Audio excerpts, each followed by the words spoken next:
Alrighty mga kaunggoy, it is I, Manong Jaire, and welcome back to a brand new issue video mga kaunggoy. May pag-uusapan tayong issue. Ito medyo international level po ito mga kaunggoy. Well, not really serious international level. It's more of a sporty international level. Kasi this is about SEA Games. Southeast Asian Games po ito. Hosted by Thailand mga kaunggoy. And breaking news mga kaunggoy, Carlos Yulo. Feeling ko naman hindi ko na kailangan i-introduce siya. Kilala nyo na siya. Pag sinabing Carlos Yulo, kilala nyo na siya. He's a gold medalist mga kaunggoy. And ito yung nangyari mga kaunggoy. Southeast Asian host games, SEA Games host Thailand introduced a rule limiting gymnasts like Carlos Yulo to only one apparatus in the men's individual event in artistic gymnastics, says Gymnastics Association of the Philippines President Cynthia Carrion. So, limited to only one apparatus mga kaunggoy. Holy shit, that is absolutely diabolical by the Thailand. That's absolutely diabolical mga kaunggoy. Ito, ang lupit ng comment na to, by ganyan to. Bro was too powerful, he had to be nerfed. Alam niyo yung parang sa video games, alam niyo yung parang yung mga programmer, tas masyado nilang napalakas yung mga boss levels. So, kailangan nilang pahinaan muna yung boss level na yun mga kaunggoy. Parang yun yung ginawa nila kay Carlos Yulo. Parang binigyan nila siya ng malaking partida. Holy shit. You cannot beat Carlos Yulo. That's why you limit him. Oh, shit. That is facts, mga kaunggoy. Okay, so... maano ba yung Southeast Asian Games? Maraming sports yun, di ba? Hindi lang isa. Para, lahat ng sports, no? Na nasa... Okay, lahat ng sports na nasa Olympics, nasa Southeast Asian Games, mga kaunggoy. Feeling ko kasi, masyadong sureball na ata na si Carlos Yulo ay magkakaroon ng gold sa Southeast Asian Games kaya nila ni-nerf siya. Parang he's too powerful na kailangan nilang gawin to. Masyado siya.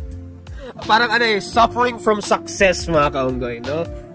I see this as a win, sa totoo lang. I see this as a win.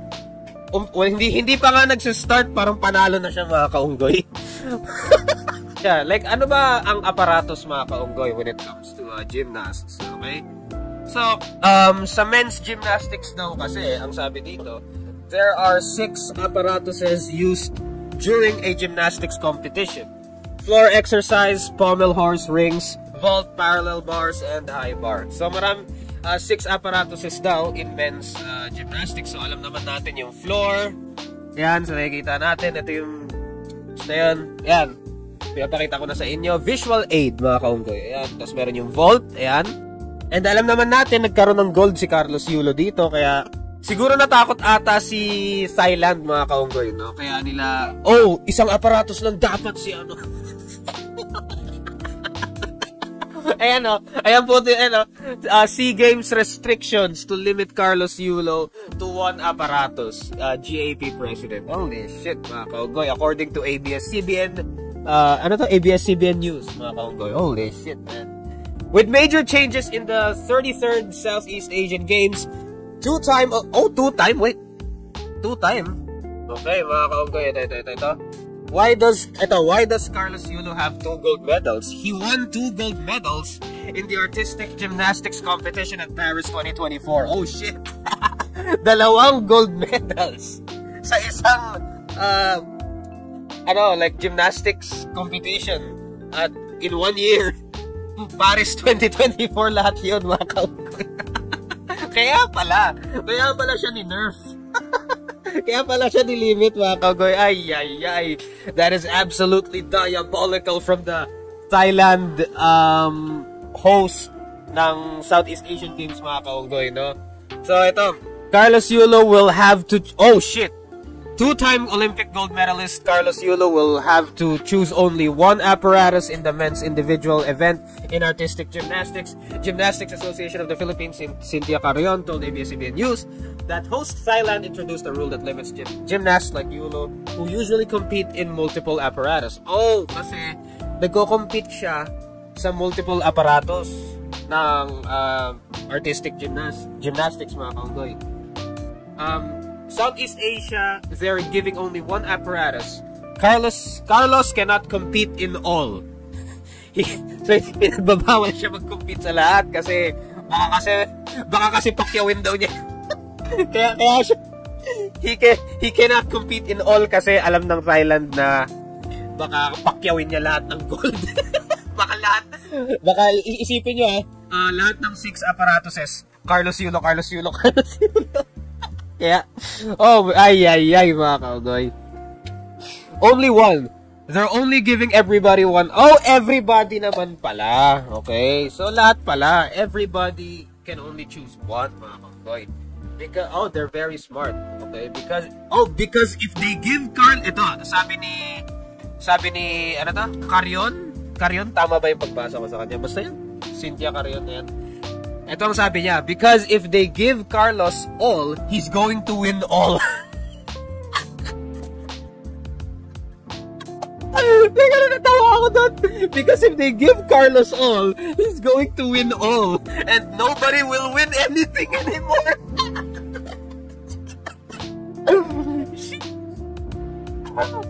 No, nobody will win anything. Tawa na ta. Ito, parang nobody will win anything anymore. SEA Games, Carlos can win all the apparatus for sure.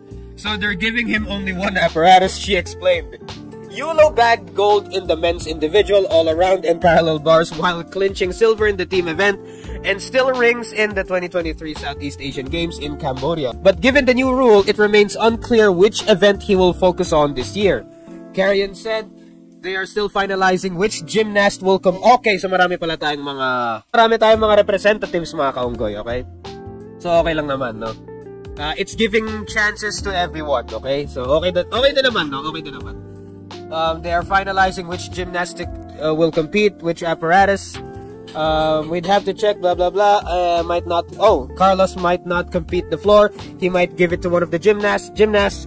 Maybe he will compete in the parallel bar because he can do that also. So we have to check. Actually, ang suggestion ko, mga kaunggoy, kung saan ang sure ball na magkaka-gold si Carlos Yulo, dun nyo siya ilagay.